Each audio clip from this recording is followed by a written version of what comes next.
Conclusion to Part 3. Oh, how I love your law! It is my meditation all day long. Your commandments make me wiser than my enemies, for your commandments are always with me.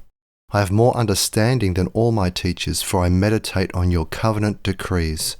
Psalm 119 verses 97 to 99. I have a tremendous advantage over all previous economists. I have applied the specifics of biblical law to the categories of economic theory. It took me from 1973 until 2012 to write my 31 volumes of economic commentaries on the Bible. That investment has finally paid off in the 4 volumes of this set. There was no way of knowing when I began investigating Christian economics in 1960 that I would ever reach this stage. I was not sure until 1963 that I should attempt to write a Christian reconstruction of economic theory. I did not know that it would take me this long. I did not know that it would take me this many hours, well over 30,000. There are 32 chapters in Part 3. This is comparable to a college-level textbook in economics, but it is a lot shorter. This is not a textbook. This section has to do with theory. Unlike a textbook, it will be serviceable several decades after its publication. I would like to think that it will be serviceable several centuries after its publication. While there are references in some chapters to specific events and policies in a particular area, these are only examples. They are not meant to convey working knowledge of the details of these events and policies. Part A. Breaking with Humanism. Chapter 1, Trinitarian Ownership, makes it clear that this treatise represents a fundamental break from all previous economic theory. I begin with the New Testament's doctrine of God, not with economic scarcity. This makes it clear that my approach to the study of economics is theocentric. More specifically, it is explicitly Trinitarian. By means of Trinitarian theology, I explain the problem of the one and the many as it applies to economic theory. I explain specifically why God's imputation of economic value is both subjective and objective. This solves a theoretical problem that bedevils modern economics and modern social theory in general, namely, the philosophically irreconcilable dualism between nominalism and realism. Nominalism is exclusively individualistic. It asserts that meaning and value come only from individual imputation. Realism, in contrast, asserts the existence of a fundamental reality that exists independently of human evaluation. In economic theory, nominalism undergirds all subjectivism, meaning all methodological individualism. Realism undergirded the classical economists' conflicting concepts of the labour theory of value and the cost of production theory of value, both equally erroneous. By means of the doctrine of the Trinity, the Christian economists can affirm both individual imputation and the underlying reality and meaningfulness of the world around us, including economic value. God's Trinitarian imputation is both subjective and objective. So is all economic theory. Humanistic economists do not explain how subjectivism and objectivism can be reconciled. This is not just a problem for economists, it is a universal problem of humanistic thought. In Chapter 2 and 3, I discuss the question of the distribution of wealth. God is the source of all benefits, including wealth, as James affirmed. Every good gift and every perfect gift is from above. It comes down from the Father of lights, James 1 verse 17a. This is the origin of private property. Any policy of a civil government to redistribute property in order to achieve greater economic equality is an assault on God's original distribution of wealth. This assault includes all subsequent redistribution that has been based on voluntary exchange, inheritance, or gifts. Such a government policy is based on the concept that political man is the true God. He is therefore wiser than the Bible's God. He is holier than the Bible's God. His word is the true word of God. Chapter by chapter in Part 3, I cover the fundamental concepts of economic theory as set forth in modern textbooks. I reinterpreted them in terms of biblical revelation.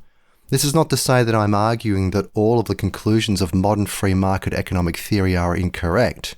Rather, I am arguing that modern economists cannot consistently defend their conclusions by implicitly and silently assuming the accuracy of Kantian philosophical categories.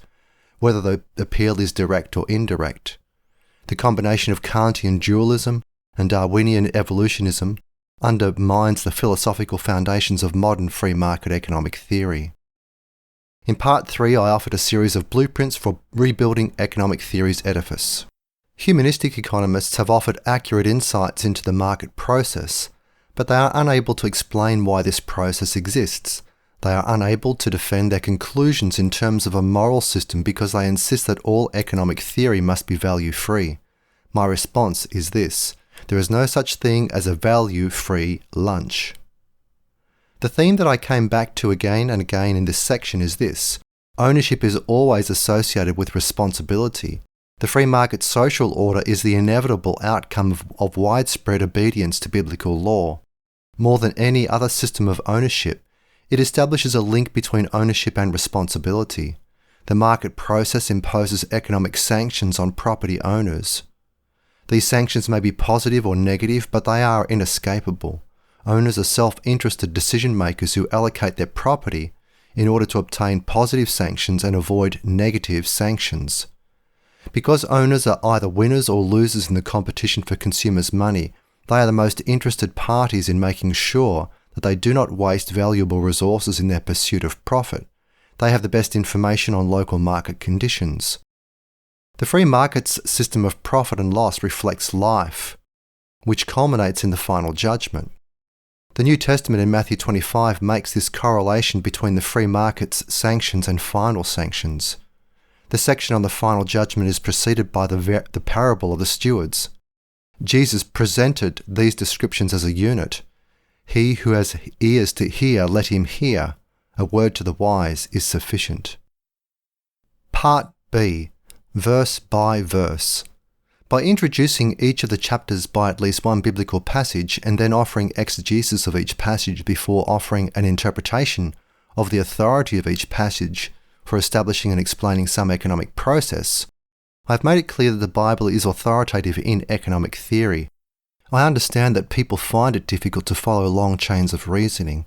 I also know that if someone memorizes a Bible passage, he is likely to be influenced by the exegesis of that passage. In this way, he may recall some of my economic analysis when he thinks about the problem raised in each chapter. Let me be specific. If you understand the meaning of the passage because of my exegesis, you'll be far more likely to remember the passage's application to a specific problem of economic analysis.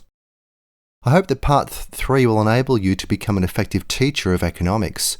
If you have read Volume 2, the Teacher's Edition, you understand how I use the metaphor of the pencil to explain a series of economic issues.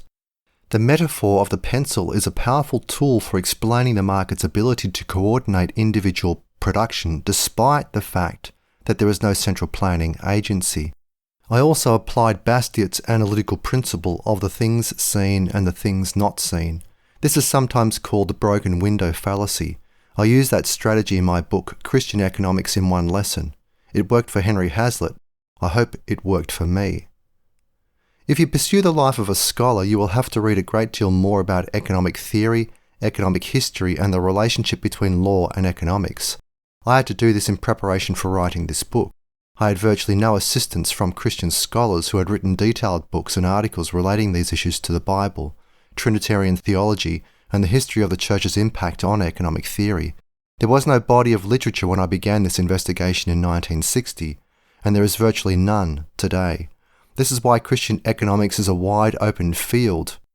But this is nothing new. This has always been the problem.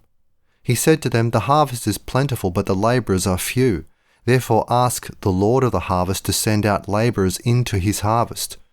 Go on your way. See, I send you out as lambs in the midst of wolves." Luke 10 verses 2-3.